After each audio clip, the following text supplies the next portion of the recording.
There is a very seminal commentary on the very seminal Kabbalistic work called the Zohar, which is looked at as the work of Rabbi Shimon Bar Yochai, who was a Talmudic Mishnah sage, though it was certainly revealed to the world at far later historical period, and there's much discussion about that, but it is itself presented as the work of Rabbi Shimon Bar Yochai, quasi-midrashic work of his authorship,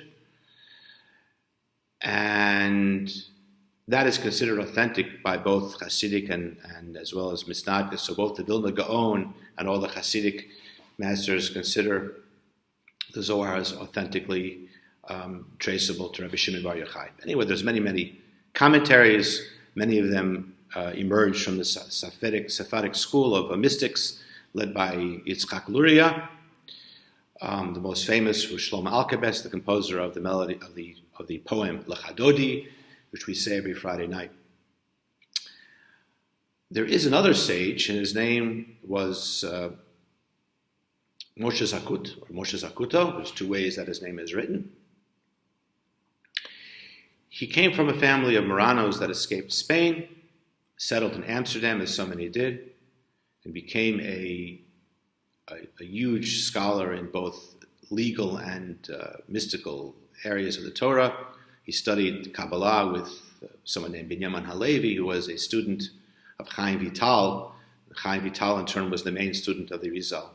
Short biographical note, who was Moshe Zakut.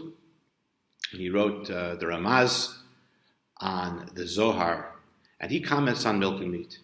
And he says, milk and meat can be eaten in succession only if we have the milk first, right? Because if you have milk first, you wait a little bit, and then you can have meat.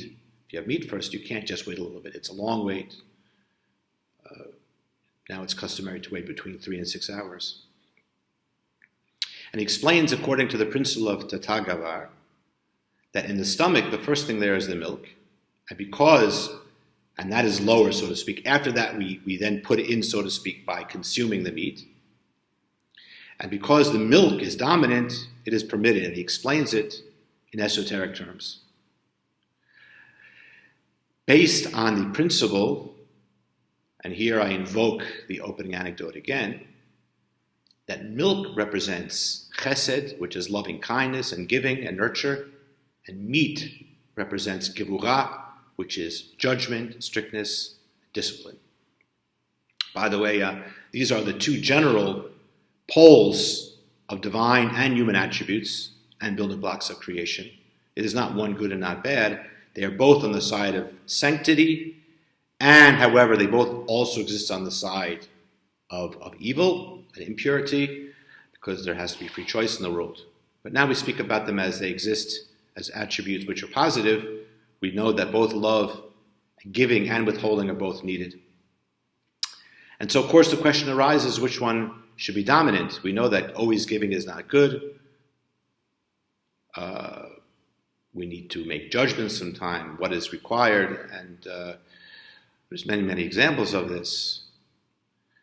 And the symbolic value of milk as being nurture and love is kind of a no-brainer, because milk represents what the mother gives to the child. So it's very much the metaphor of giving, loving kindness, and nurture. Meat, on the other hand, also not a big deal. It's especially eating meat involves slaughtering and so on. Meat has blood, so it very much represents the aspect of gevurah. And now that we know that both of those are required in life, whether it's as parents or as co-workers or teachers or whatever we're doing, so sometimes the question arises, what is the hierarchy here? And so the Ramaz says, well, we have from the Torah very clearly. If you want to have both, you can only have both if loving kindness takes first place. So always the dominant approach should be the one of love, and discipline should always be secondary.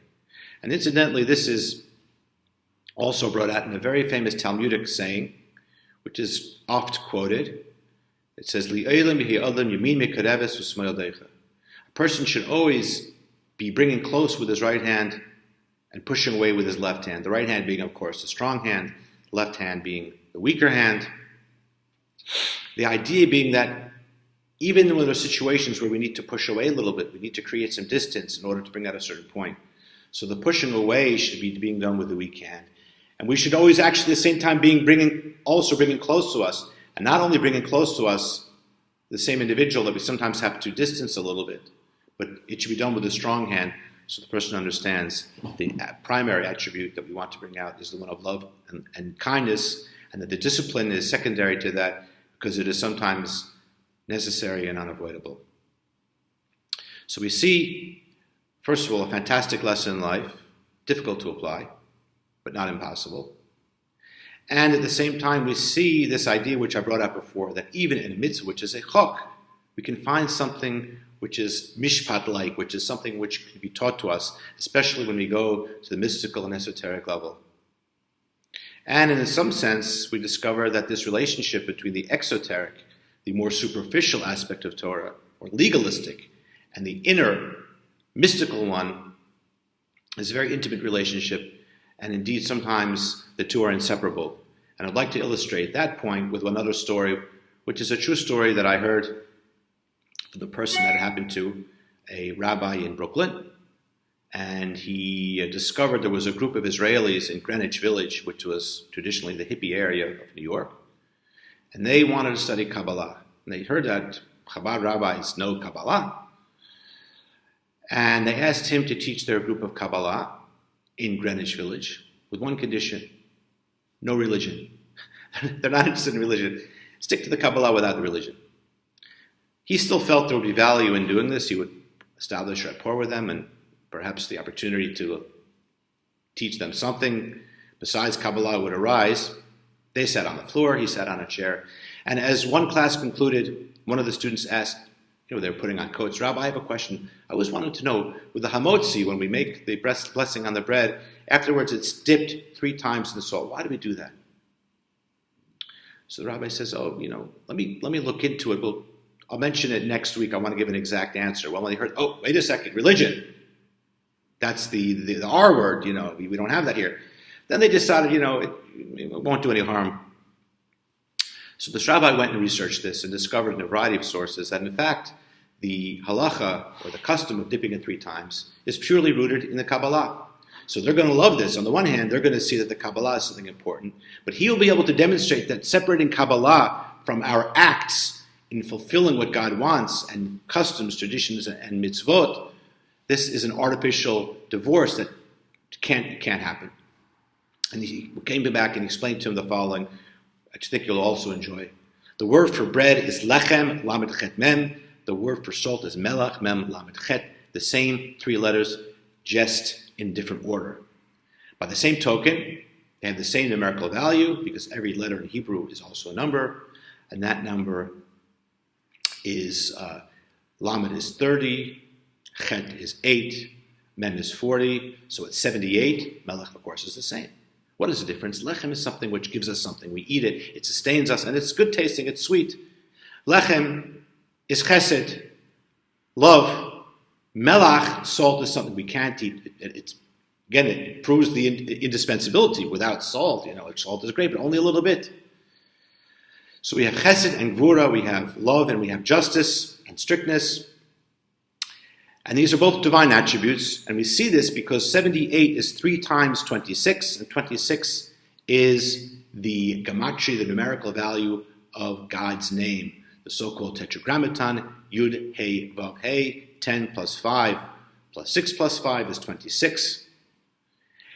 And every time we take that hamotzi, we take the bread and dip it 3 times with the bread on top and the salt on the bottom, we are saying to God, the 3 times of your name, as it represents chesed, love, should dominate and overcome your attribute of judgment. And so we again have another example of this idea of how a chok, a transcendental kind of commandment, can also include something which is teaching us something which we can comprehend and appreciate, as Maimonides wrote himself that we should.